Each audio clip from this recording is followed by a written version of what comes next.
Dear Abby Normals, Welcome to Deeply Disturbing Things. the podcast. I'm Macy. And I'm Naomi. And we are two anxious counselors that like to talk about deeply disturbing things. Let's get into it. I'm first. Firsties. What's up? Yeah, that was like, go. Oh, and then I go. was like, I didn't see the need to make noise on the table. That's all. What do you know about a lighthouse?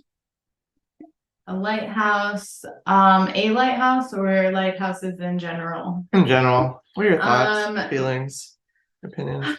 Thoughts, feelings. I say that practically they have been used to keep ships from running ashore. They have.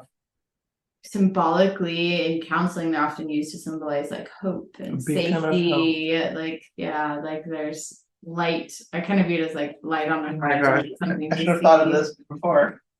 Keep talking. And I'm going into the demon. I often will do a counseling activity with folks on boat storm in a lighthouse. I've done that. Because it's the counseling office, what do I have in my demon portal? A lighthouse. There we go. Very topical. Yeah. Very nice. Lighthouse. Yeah. So yeah. That's kind of what I would say. So yeah. I would like to live in one if it wasn't so cold and wet all the time. Are they beacons of hope? Or are they creepy, dangerous places where ghosts and madness lurk? I mean, that amplified it a bit. With creepy, I was like, well, yeah. I mean, there's probably spiral stairs, which could be cool if renovated in a cool way. Otherwise, they're slippery and dangerous. I loved the movie Pete's Dragon growing up, the Disney one, and there was a lot of lighthouse action in that movie. That was before I knew that Pete's Dragon was talking about marijuana, right? You're thinking of Puff the Magic Dragon. Oh, that's right. Those are two different dragons. Okay. So I am going to tell you a mystery, an unsolved mystery. But before that, I need to lay some foundation. Are you choking on your wine? Yes. Do I have to keep talking, or do you need medical attention? Wrong pipe. So yeah. And it burned like alcohol. Right time, wrong place. Who knew there was so much alcohol in this wine? In wine? Go ahead. What? So I need to lay some foundation. Let's talk about lighthouse keepers. Those people are creepy. Sorry if I mentioned something. So I'm sure there's not many lighthouse keepers around. I mean, how many lighthouses are there? There's a lot. Okay, so there's a lot of lighthouse keepers. No. You're going to learn here in a second. What? Okay. So back in the day when there were a lot of lighthouse keepers, it could be 24/7 work sometimes. Oh, did you ever see that movie, The Lighthouse, with Willem Dafoe and Robert Pattinson? Actually, yes, but it was so long ago. Really weird, right? Weird. Yeah. I don't recall anything except for like vaguely remembering. There was some birds. Movie. Yeah. Vertigo, I think, has a lighthouse. Does it? That was one of the ones. Lighthouses can be the creepies. So they work all day. They're making repairs. They may have to deal with shipwrecks. But obviously the most important part is to keep that light operating 24/7. And so they all had a schedule. It was different lighthouse to lighthouse. Like some would have to rotate every 20 seconds. So that it's continuously having that light go 360 degrees. Because if you're out there and all you get is a glimpse in the storm, you need that microsecond to be there. Right. That's exactly right. So during severe storms, the light had to be kept in operation 24 hours a day. So that might mean getting up there in the middle of a storm, in the middle of the night, and figuring it out. So lighthouse keepers had more to worry about than storms and terrible conditions. In the 19th century, when there were a lot of lighthouse keeping, there was a high frequency of what was then called madness and suicide. So I wanted to look up this term madness. This is a side thing. So okay, sidebar. Madness is the oldest term that referred to mental illness, like what we consider mental illness today. Mm-hmm. And that included originally just being like injured, disabled, foolish. It pointed to a loss of reason. That's madness. And that there was like some aspects of being irrational and out of control. So it's just this big, broad, early term. Now, you might associate it with being offensive. I still associate it with the ska band madness. To me, I think of Alice in Wonderland. The Mad Hatter. I'm about to talk about that. Everything's connected. Okay. This is gonna semi-relate to my topic. So many assumed that the lighthouse keepers went mad because of the solitude. You could be out on this rock in the middle of nothing, all alone. But it may have been from my other topic. Very much. Was that being alone? Well, wasn't that the wind? Well, there was a combination of effects, but being super isolated, no resources, people around, and the wind created this maddening. Yes. I don't know why I don't feel more offended by the term madness. I actually don't either. There's other words that there's other words that bother me more. I don't think people use it like as offensive as a derogatory term. At least that I've heard. Yeah, I haven't either. Like, you're mad. I'd be like, oh. Yeah, maybe it's just so old. It's not really part of our lexicon. Right. That makes sense. To me, it actually sounds kind of fun to say, like not at somebody, but just to refer to it. Yeah, like that's mad. Yeah, it's almost like old and vintage. Like that's like almost meaning maybe more like out of sorts. Yes, it's out of sorts. It might have been something simpler and also more sinister.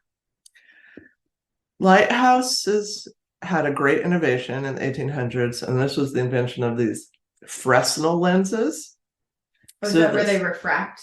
It led to like greater intensity and range. But not only did we need that greater strength of light, but we needed a consistent speed of rotation. So it had to just be very consistent. It couldn't be like get stuck or like someone's wrenching on it. So how did they accomplish this? The best near zero friction bearing of the day was created by floating the light and lens on a circular track of liquid mercury. Interesting. It is. Metals. It's been a theme this quarter. So when dust and dirt and built up on the track, the lighthouse keeper's job was to drain the mercury through a fine cloth. So it wasn't understood at the time that mercury is actually a deadly poison.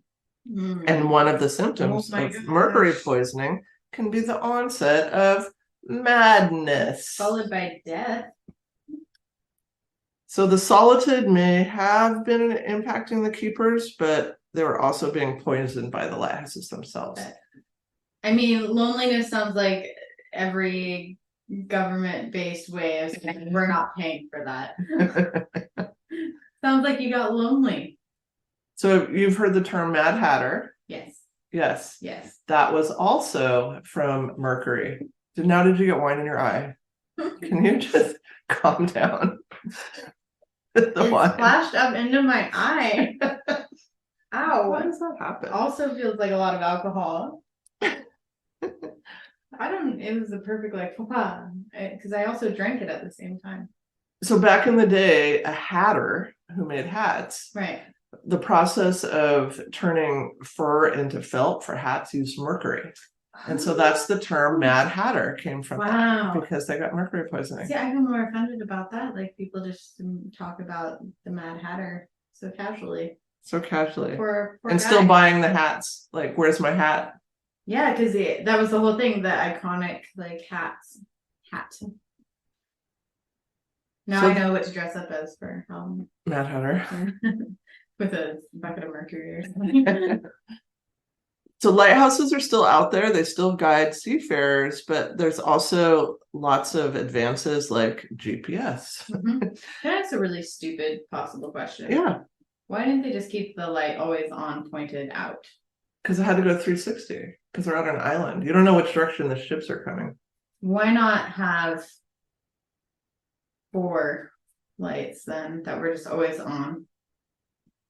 You mean like 4 lighthouses, right? No, like lights inside, like a light always on. Because it was a central light source back then, and it had to be like reflected out. So it was more about the technology at the time. There was like one, it had to get the most bang for the buck, sort of. Yes. Okay. Because we're like, get that out there. Gotcha. Okay. But we still use lighthouses. But ships also have other advances that guide them. If you were curious if you should take that cruise or not, it's not just waiting on lighthouses to not hit the shore. And most lighthouses now today are automated. So that made the traditional lighthouse keeper job unnecessary. Today in the United States, every single lighthouse is automated except one. In the Boston Harbor Islands National Recreation Area, a law was passed in 1989 that required that the Boston Light remain operated by a person. So a keeper remains there today, which I think is cool. That's kind of cool, yeah. Okay, you ready for some mystery? Yeah. Ready. This is the mysterious disappearance of the Ellenmore Lighthouse Keepers. This is in Scotland. The rocky Flannan Isles off northeast Scotland were very difficult to navigate when storms struck. So to prevent this, in 1899, a 74-foot tall lighthouse was created on Ellenmore, which was the biggest of the Flannan Isles. And Ellenmore translates to Big Isle. Okay. So it was the biggest of the isles of the Flannan Isles. Okay. And this was going to help improve the passage. These Flannan Isles are named after Saint Flannan, who lived in the 17th century. He built a chapel on the island. This was like the Celtic church, I believe. And when he died, he was said to regard Ellenmore as his own isle. And the island seemed to be the perfect place, perhaps, to have a congregation, but the worshipers believed the island had supernatural powers. It was a place that many still today believe was a place of fairies. Past topic. Okay. Wasn't that your topic? Yeah. And because of this reputation, there is a ritual that was over there that before you entered a church, you had to circle it on your knees. So that's what people did. How big is the church? Very small. Okay. Doable. Totally doable. Doable. Got it. So there's this like superstition that shrouded the island even, centuries and centuries ago. And the shepherds would bring their sheep over there to graze, but they would never stay the night because they were afraid of the spirits. They felt like a sinister, watchful presence resided there. So let's fast forward to the year 1900. Let's. The lighthouse, 1 year into operation. We have 3 lighthouse fellas working out there. Like rotating shifts or at one time? They had to have 3 at a time, but they would rotate one out. Okay. So like you worked there for a few weeks and then you would go home for a couple weeks, something like that. Right. So there'd always be like one new guy coming in fresh. Gotcha. Okay. Having some time spent at home with the fam. With the fam or, at the pubs, whatever floated your boat. So 1900, 26th of December, a small ship was bringing the new lighthouse keeper, the replacement, Joseph Moore, out, fresh from his respite. So fresh. As the ship reached the landing, the captain of the ship, Captain Harvey, was surprised because usually there's like somebody waiting for the ship, like super excited to GTF off the island. Peace. So he blew his horn and he sent up a warning flare to try to attract attention, and there's no response. And I guess it was some kind of flag that would be out there too, welcoming people. So that was strange. Joseph Moore rowed ashore and went up. Did that rhyme? And went up the set of stairs. So let me show you these stairs. So I'm going to go to the end. These stairs look sketchy AF. This is the landing. The stairs. The 1,000 steps was sketchier than that the last time we took those, and they were all flooded. Imagine this in a storm, though, perhaps. No, but no, those 1,000 steps have completely degraded, and 1,000 steps is that in a storm.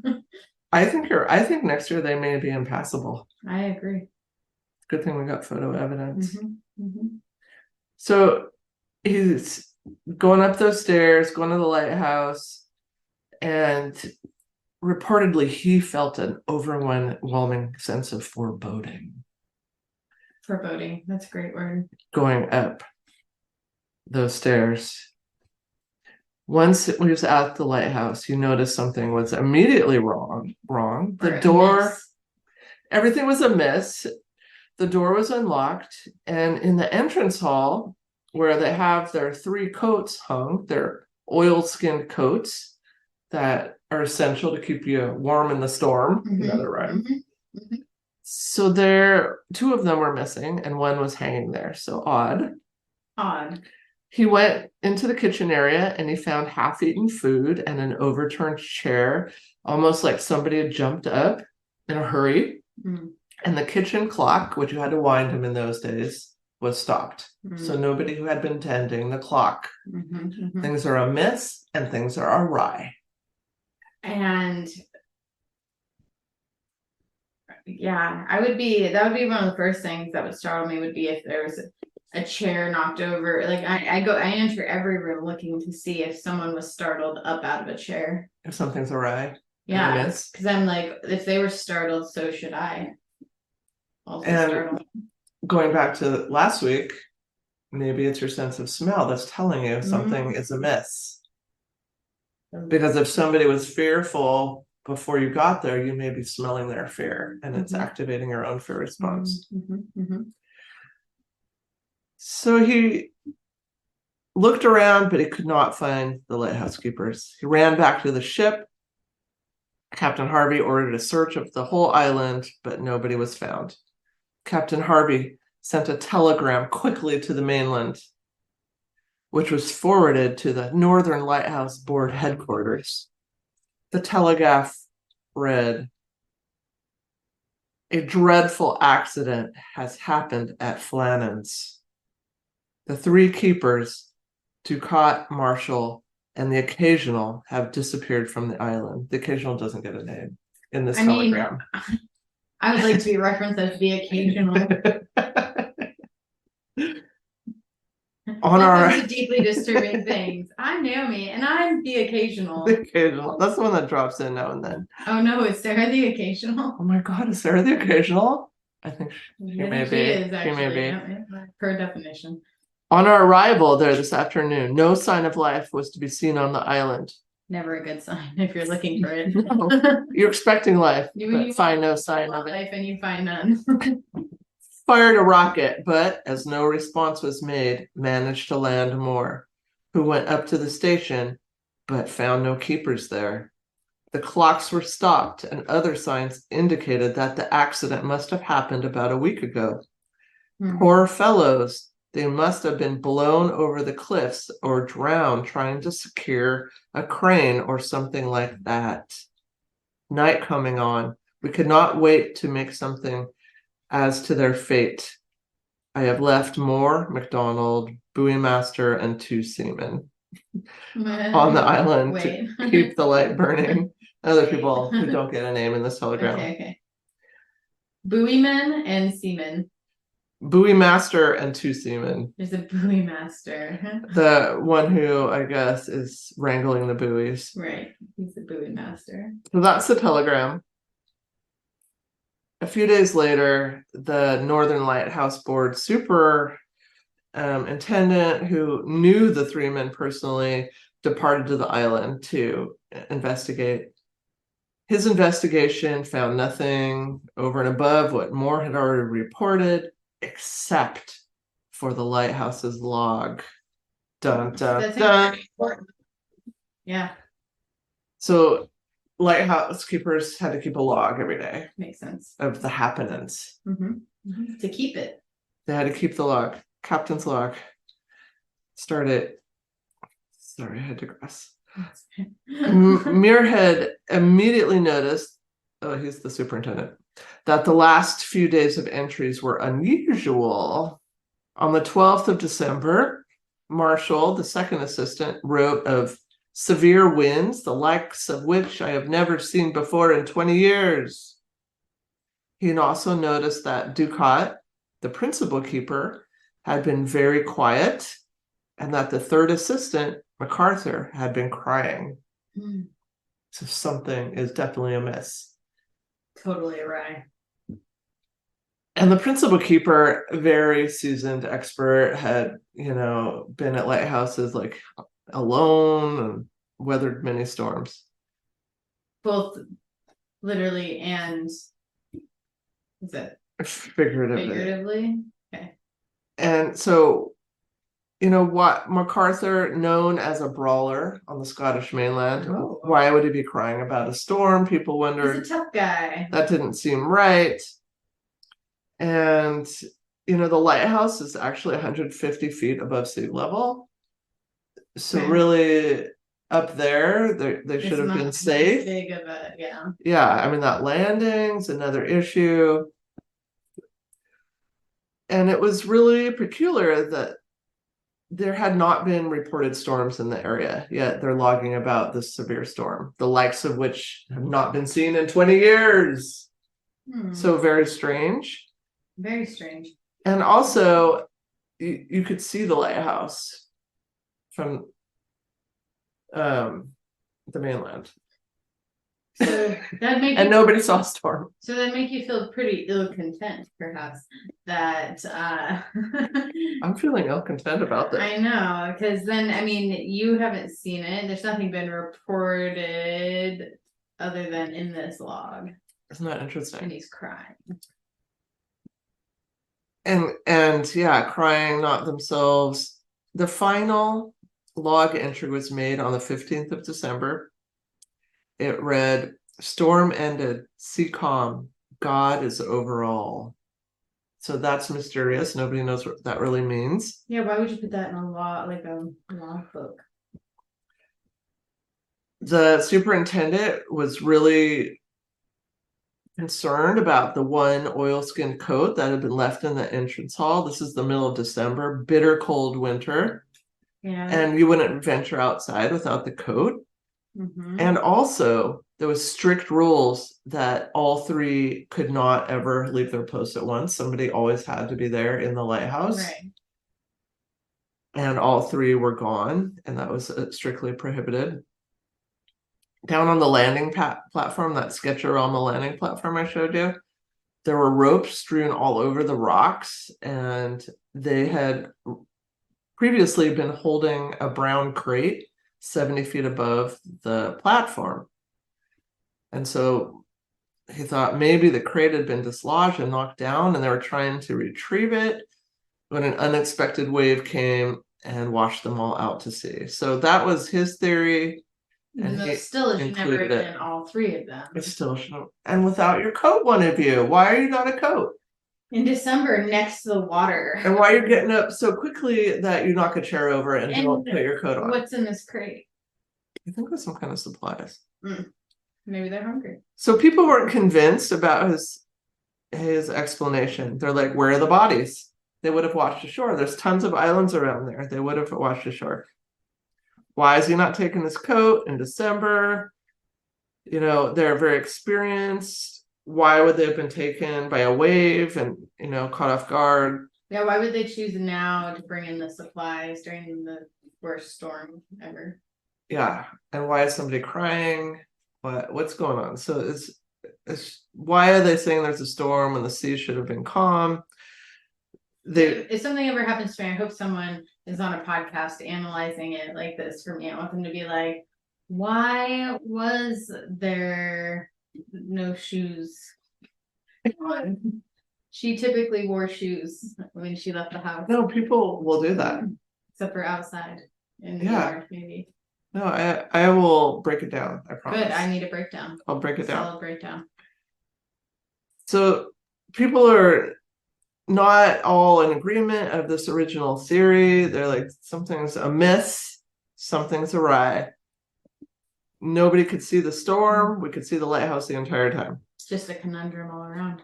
There are some who think that the two of the men maybe were killed by the third, who then killed himself. Wow. But then I was like, still, where are the bodies?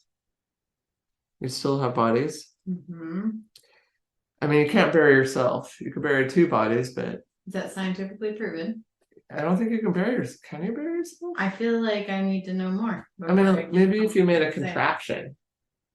Maybe a contraption is a their requirement to bury oneself. I think you would need some kind of contraption. I'm not going to rule that out. Well, because I did the Houdini topic, and yeah, and he almost contraptions galore in that story. Or maybe you bury yourself. Maybe you have other people that you murder bury you, and they die after you. See, what comes first, the murderer or the murderee? Well, no, you murder them, but like it takes a while. Like, like poison. Is the act of murder at the start, or is it the death? Or is it the result? Yeah, because if you're then like, I'm pretty sure it's the result, because or else it's attempted murder. So we don't know for sure if it was attempted murder or murder, potentially, or a contraption. We don't know. It could have been a brawl. MacArthur did have that rep as a brawler, so maybe a fight broke out and he murdered. All three fell to their deaths again. Why are they all three outside? I just want to say, like, an experienced brawler who's never murdered before. Has he murdered before? Do we know his history of violence? Just fighting. Just fighting. I mean, I don't want to say that all brawlers are murderers, so I don't think we can make that leap. No, but maybe they started a brawl and it was slippery out on those steps. But to me, experienced seamen would not do that without a coat. Unless you're really hot. No, one's without a coat. I could not figure out whose coat, so I guess they didn't have name tags in them. I guess it was one coat, all coat. So, do you? That coat I brought that got left had no name in it. And that's why you don't know whose it is. Maybe we should be name tagging our coats, like when we're little kids. I'm going to. And add our names inside. That ties in with my topic. Maybe what is as child is as adult, perhaps. So we don't know. People say they hear the names of the three dead men. Do they even know the names on the wind? We do. I said that. Oh, those three. Okay. So yeah. I didn't know it was the buoy master. No, we don't. We don't know the buoy master or the two seamen. So there's 4 unknowns in this story. Okay. Right. No, we do know the occasional's name. I take that back. Okay. The 3 were MacArthur, Duckett, and another one. If I scroll higher. But I'll show you their photo. That's them. They all have fine mustaches. Oh, I zoomed in too far and your phone went wee. Okay. Fine mustaches. That guy's holding his coat like he loves his coat. Well, that was like a thing you did then. You put your like fingers inside your vest when you were posing in a photo. Wow. We should bring that back. It does get look, it gets a nice shape. That's nice. Yeah. It's like a little pop. And that bottom one is the actual lighthouse. So look, it's pretty far up above the sea. Actually, he's not doing that. Look at his face. He was not ready for that picture. He's upset that picture was taken. I think that was just people's faces. How long does that take to take that photo? Yeah, you have to hold it. Right. So that's why nobody was smiling. A long time. I don't know, 11 minutes. This is the whole topic. I'm guessing 11 minutes. How are photos real? They're not. Oh. Also ties in with my topic. I mean, there really could be 150 foot waves though. All right, that's my mystery. Interesting. Got our lighthouse. Those answers to this lighthouse. It's unsolved to this conundrum or this quandary. Here's my theory, though, that I didn't. This is just me. I didn't find anything on this. I looked it up. It does have a Fresnel lens, so there was mercury. Back then, they didn't have the safety precautions. So did they all go mad? Why wouldn't they even pose that as an option unless the government? No, I just did. Why no, you did. This is my theory. So maybe there was some madness at play in this, but still, where are the bodies? Correct. That's still, but not all bodies are found. There's people that are washed away at sea and are never found, I'm sure. I mean, what about the escape from Alcatraz people? They don't think they made it and they never found their bodies. It's true. It's not unprecedented. But I did want to throw the mercury madness into this because it is not a theory at all. That's just now. You're hearing it first on the deeply disturbing things. First here. Okay. Breaking news. Breaking news today. Right now. All right, so let's see here. It's my turn. I'm excited about it. Okay, 1 second. I have to pull this up here. That's okay. I'll position our little head. We should name it. Do we name this little fella before or not? I think Sarah did something, but I don't ceramic doll's head. This was a full doll at one time. He's making a lot of eye contact with me. He is very pouty faced. I don't like it. And he has a bowl cut. I bought 8 ceramic dolls that were a Christmas theme, and this one's little head rolled off immediately after purchase. That's don't terrifying. Have any of the dolls or his body, but I feel attached to his head, don't you? So I kept his head. It has a very creepy essence, but almost endearing. Like, I feel like he's my little headless child. Endearing. I take care of him. I like brush his hair down. I put him away in the closet when I have clients, if I remember. You taunt Sarah with him. I taunt Sarah. Okay. So, are you ready for my topic? Are you ready for this? Are you ready for this? Okay, yeah. All right. Almost. Okay. Okay, I'm ready. Can't be more ready. Oh my gosh. I'm still getting used to not pressing the wrong things on my screen. Okay. All right, here we go. Okay. We're going to talk about childhood imaginary friends. Oh, great. Yes. And we'll talk a little bit about how that links into adulthood. Oh, did you have one? No, but not that I remember, but I did a lot of some other things that have been kind of linked as being similar-ish to that. So what do you think of when you think of an imaginary friend? I mean, I can't remember. Sam, I don't remember having one. Maybe I did. I'll have to ask my mom. I don't remember that though. Okay, yeah. So it's a mythical creature, animals, a toy, something that comes to life, kind of an imaginary companion. And in most cases, they say that like that's a normal part of development. Yeah. And unless you continue it too long, and then suddenly you have delusional disorder. But that's the thing is, okay, so that it was like I was finding either parents' concern about it or it's completely normal. Like it was like one or the other. And that's what it led me to on the adult end. And actually, I think one of the most interesting things I was reading about was with like schizophrenia.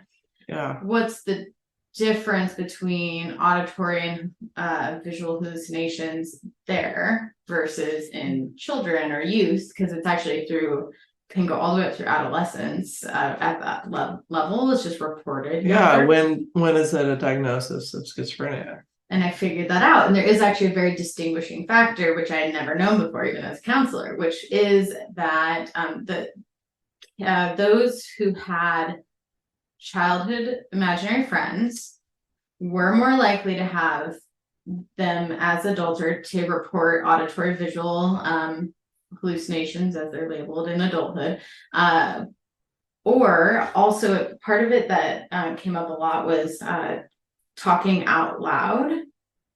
Like, because there's if you think about what an imaginary friend is, you are kind of creating a space to process and talk about and think with an external thing from yourself. So talking out loud to yourself throughout processes and things that you're doing is actually kind of another form of that, which I didn't know was kind of interesting. So depression is the biggest difference.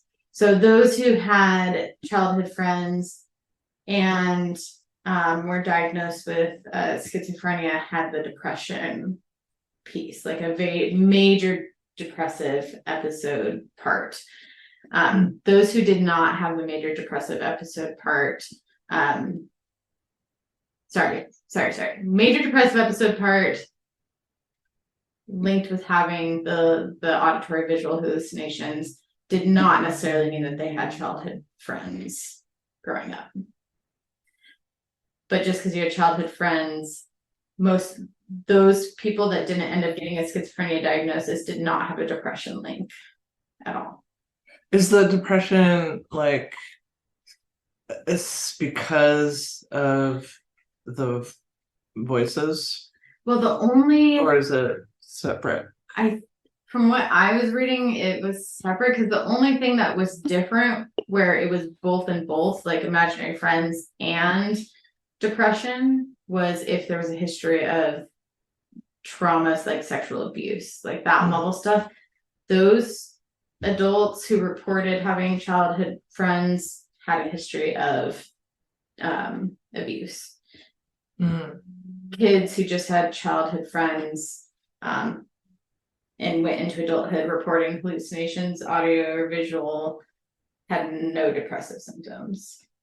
Got it. But there is a group of people who had no childhood friends who have auditory hallucinations and have schizophrenia according to that diagnosis.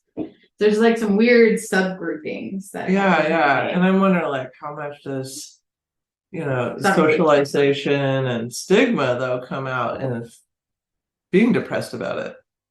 Well, a lot of the research was showing that with the schizophrenia hallucinations tend to have a negative, often reported a negative auditory cycle, or there's something feared, or the talk is negative and can lead to lower self-esteem. And the other reports are actually very positive and tend to lead to things like creative thinking and flexibility and thought. So it almost kind of like a different path that the brain takes. Interesting. So yeah, it is interesting. I didn't even think that there would be like a connection with that, but there is. So I wish I would have had one that I can remember. I know, like I remember playing a lot by myself because most of my life was spent as an only child. I have half siblings, but they're far away. But I do things like run around the house and play. Like, so I don't. Maybe. But like actually, where there's like something that you're communicating with and playing with.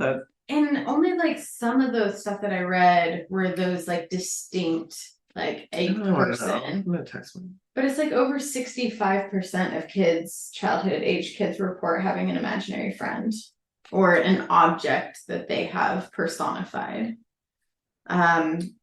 So it tends, as children reach their second and third year of life, so 2 to 3 years old, they say that their imagination starts to expand, they start to play. They start to make real friends, like people friends, but they also start to make friends that don't actually exist, but they actually get what they've seen through scans and stuff, real feelings of friendship and comfort and bonding through that. So it is interesting because they are getting a very real outcome. Stella has never done that. Yeah. But Ash used to talk to his magic 8-ball. See, it can be an inanimate object. In the corner all the time. It can be an inanimate object. It was real. Yeah. Right. There you go. So it's not just like little kids, but all the way up through adolescence. And many kids end up keeping their childhood friends for like several months. some up to a few years.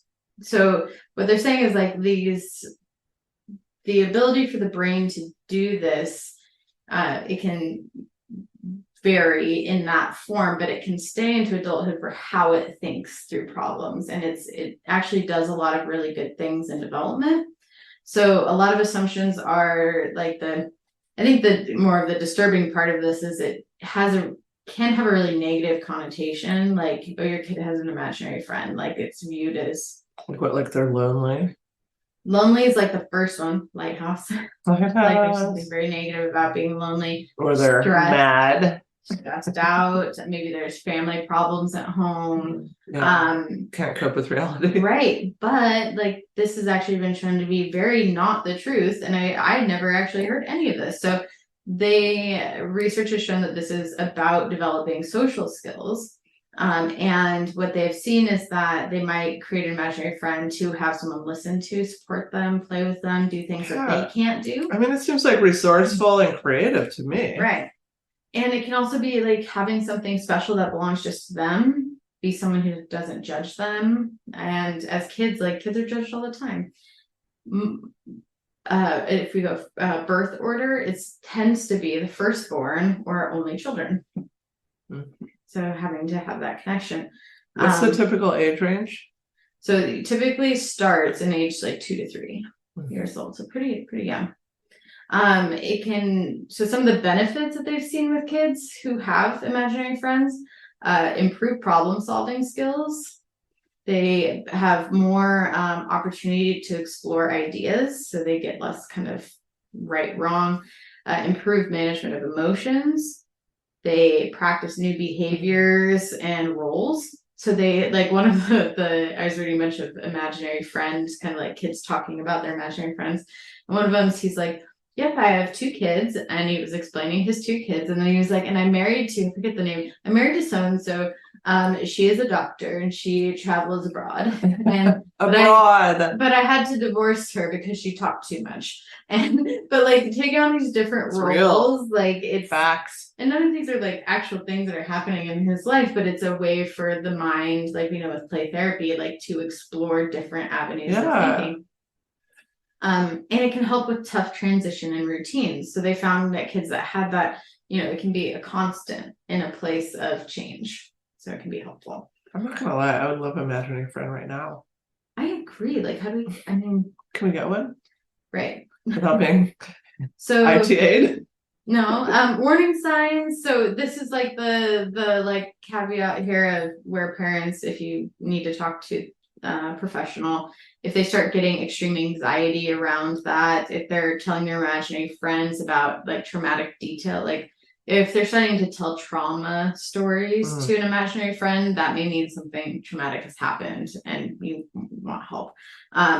If there's constant hurtful or unacceptable actions that they blame the imaginary friend. It wasn't me. Right. It was Teddy. Unexplained change in eating or sleeping habits and having the friend, they say beyond age 12, because they say that the mind at that point should become a little bit more adaptable and flexible. But most of the time, that's not the case anyways.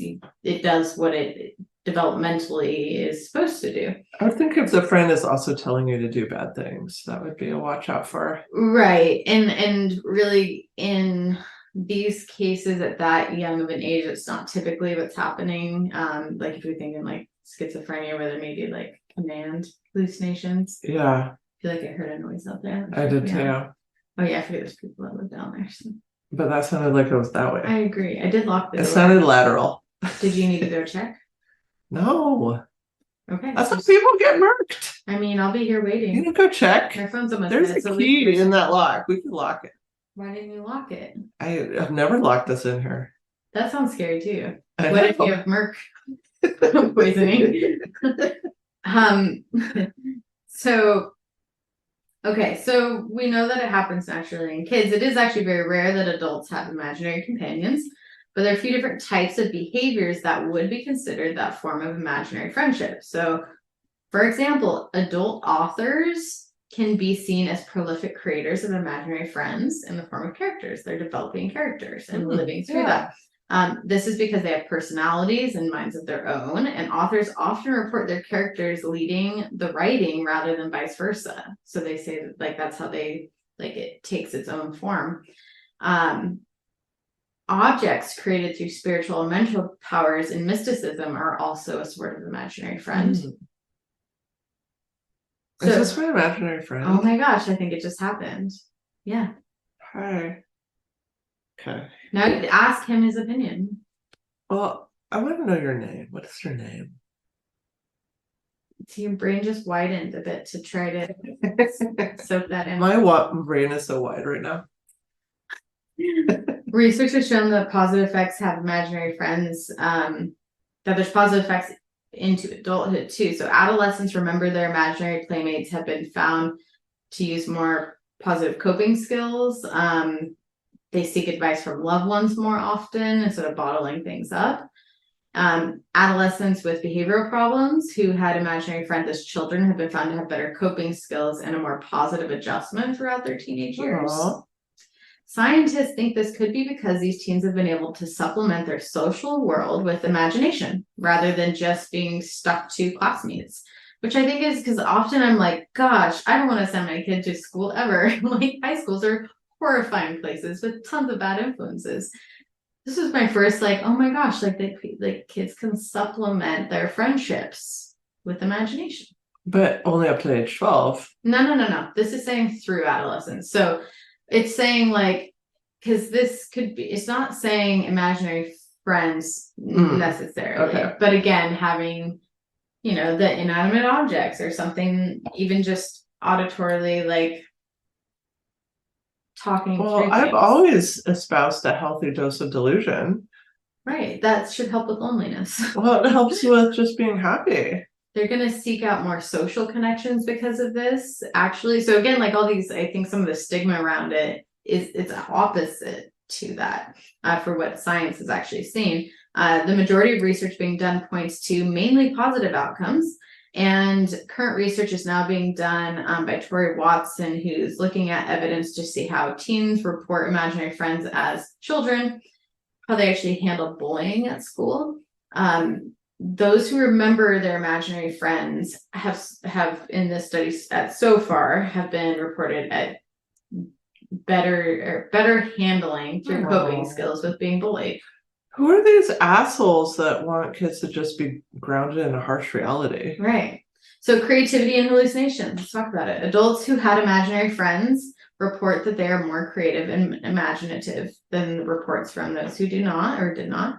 They also know through this research that they are better at describing a scene that they've constructed their imagination. So when you close your eyes and you like, we do the often counseling, like the safe place, like picture what that looks like. You try to bring in like, make it as vivid as possible, bring in all the senses. I've known several people in my life that they say that when they close their eyes, they can't picture, like can't pull together those components, or like they can't remember details of a face or like pull together those aspects of the memory. And I think imagination is a huge, because even though we say like, oh, I remember that, your imagination is doing a lot. When we talk about memory and like how bad memory is, your memory is really bad, but yet when you tell the story, it sounds like you knew what was happening. And then the other person's like, that's not true. Oh yeah, no, you're right. Yeah. But you make it sound really good because our brain's filling in the gaps. And that's where childhood friends help boost those capabilities. Other discrepancies in adults, how adults see and interact with the world, scientists think stem from the use of imagination when playing with an invisible friend. So, for example, his name is John. Hi, John. He told me. People who had imaginary friends as kids, this is what makes me feel like maybe I didn't and I don't remember. They're more likely to talk to themselves more. I have a camera in my house near the back door for like when I'm gone and the cats and whatever. Sometimes I will go and look and I'm sitting there just like talking out loud while I'm cooking or I'm talking to the cat, but like almost like a narrative. I'm like, ooh, that's concerned me before. Now I'm like, oh, maybe I have maybe it's okay. Friend. Maybe it's okay. Maybe I'm creative. So this is thought to have been I say it's okay. because they were more comfortable talking to someone who wasn't around, like actually physically present. Yeah. The comfortability, where some people, like, if there's not someone there, they're not used to talking. So you can see how firstborn kids don't necessarily have that sibling yet or at all to talk to other than parents. They may have more alone time, alone single children.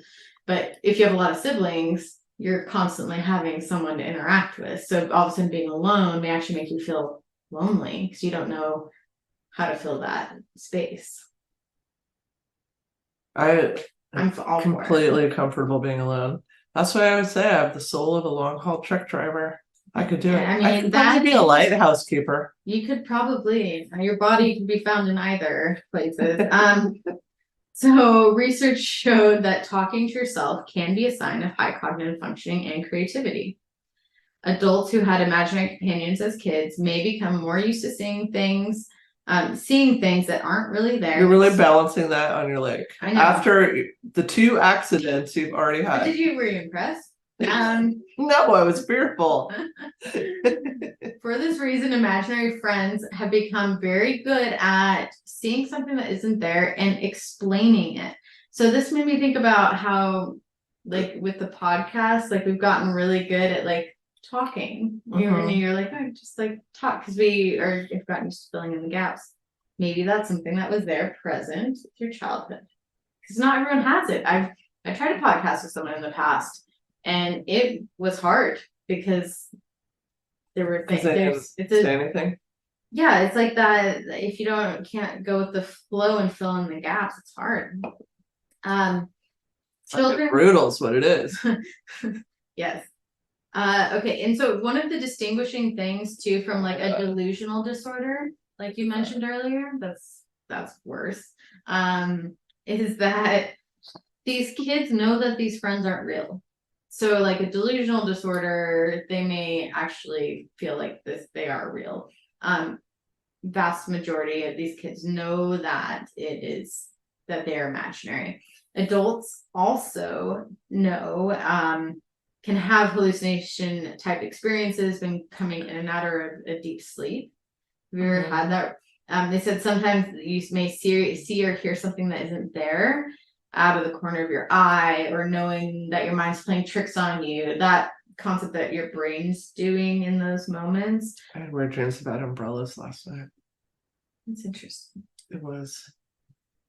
What happened? Did you have lighthouses where you found? No, I thought of that today.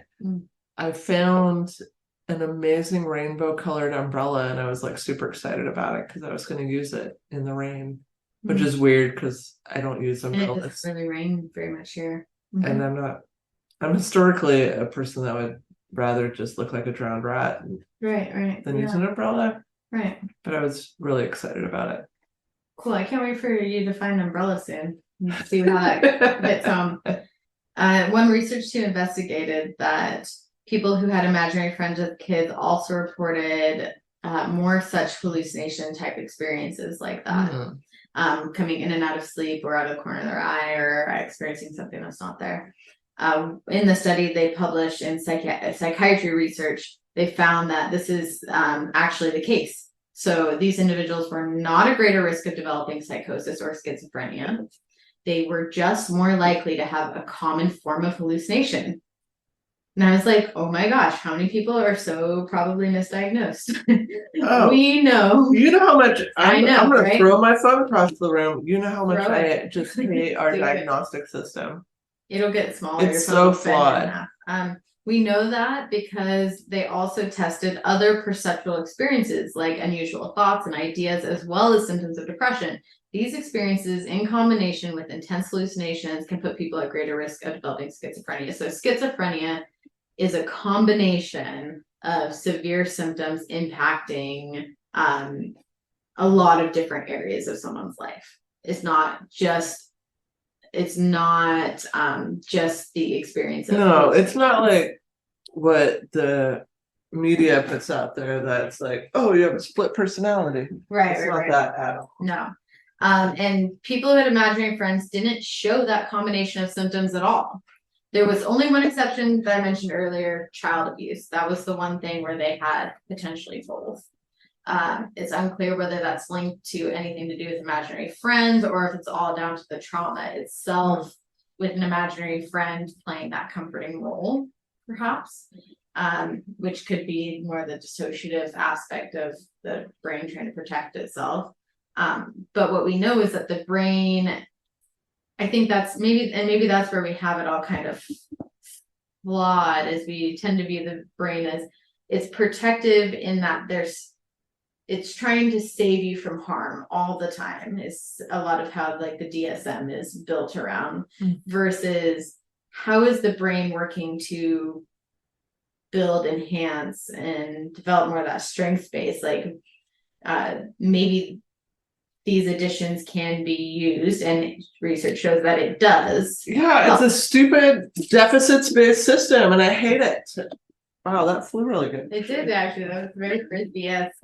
So gather it. And that's, I mean, I like that the research supports that too. It's not a that wasn't the release of anger that right. I hoped it was. It was too pleasant. Well, and I frisbee like. I've known someone before, and not a client, a person who worked at an agency. Clients are people. Correct. Well, and that's Macy's not saying clients aren't people. No. I'm making the distinction because specifically I want to make clear that people can have diagnoses and not be enrolled as clients. She actually worked there and had mental health. Oh yeah. Too, so, I probably have 87 diagnoses. Right. I don't go to a counselor. Right. And she had right. And she had a diagnosis of schizophrenia, and there was so much pushed on her over time about how it was something that needed to be like reduced in order for her to be happy. Yeah. And that's really hard when that's like your whole scope of being is in that, and it's easy to say that as someone outside of it. Well, yeah, we need to reduce that. Well, this is me. How do I stop being me if I don't want to take medications and numb out that? Yeah, let's just change the world instead. Right. So one of the things that she found, there's a whole online resource. I forget what it's called, but there's I think it's called Voices, but where people kind of try to find the positive aspects within hearing or seeing hallucinations, and finding positive aspects within that, being able to kind of train some of those. How to quiet the negatives and bring out the positives. So it's not necessarily like changing who you are, but it's making it more helpful for your goals. Yeah. Which would be like most anything, like in life, versus that aspect of you is wrong. Throw it out the door. Here's medication to get rid of it. And that being said, some people may have severe enough symptoms that they can't manage at that baseline. That medications help with that, so I don't want to like discredit that, but not everybody needs. It needs to be an individualized approach, right? And now after like learning about this, I'm curious how many adult, like if 65% of just kids are reporting, and there's so much stigma around it already. Like, I don't think having an imaginary friend as a kid is deemed as socially appropriate. It's just, okay, if you have one, that's cute for a bit. It's sort of cute, but let's keep an eye on it. Yeah, like don't talk about it in front of the neighbors. Right. Yeah, like you wouldn't want them. Stick my mom messaged me back. Right. So it's so how many? I bet you played a lot of imagination with your stuffed animals and Fisher Price toys. I did that too. But I don't remember a totally imaginary friend. And it doesn't have to be. I am the one that had a whole group of imaginary friends, including a Martian. That's because I didn't like being an only child. And that just made me think too. So I had 3 stuffed animals that I still have. Very proven. Why do we not have a gavel? There was no theory. Research has already proven it, but yes, that is supplemental. But I had Rattle Bear, Rattle Dinosaur, and Rhino. And I know you shared your super concrete stuff. Rhino was the protective one. He kept me safe. Rattle Bear was the cuddly one, and then the rattle. Right, and then Rattle Dinosaur also had a rattle. Was always under the bed when I found him, so he was the explorer. But I totally talked to them. But I would never have imagined that as being an imaginary friend. But maybe that's because we don't know what that means. Like, how do you, it's not like they're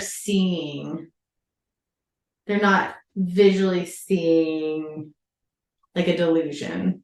Well, I mean, but if you're talking to your thing like it's real, what's the difference really? Not that there is the difference being delusional disorder versus no, but imaginary friend versus like my doll is fucking alive and is my friend. Because Stella does that. Like she has full parties with the dolls and is like conversing with them. Like, oh, you want that? Oh, okay, blah blah blah. I don't hear the doll saying stuff. Probably in her mind, the doll is like doing actions and talking back. But it isn't it? So the imaginary friend part, like their brain is filling in the gaps with being able to be imaginative and fill in that space. She's not, in theory, not actually hearing that doll talk back to her, and she's interacting in kind of a. No, I think she is. I mean, she might be, but her brain is filling. Would you like more? Right, and then there's a pause, and then she'll give more. That's a great imagination. I'm just saying it's not all pathological. No, I don't think any of it is really. But that's what the imagination does, is it fills in the gaps. Yeah, because we like to make meaning out of shit. Well, and play is important for the brain, and we just stop playing as adults, and people need to play. I do play. Yeah, or else you end up boring.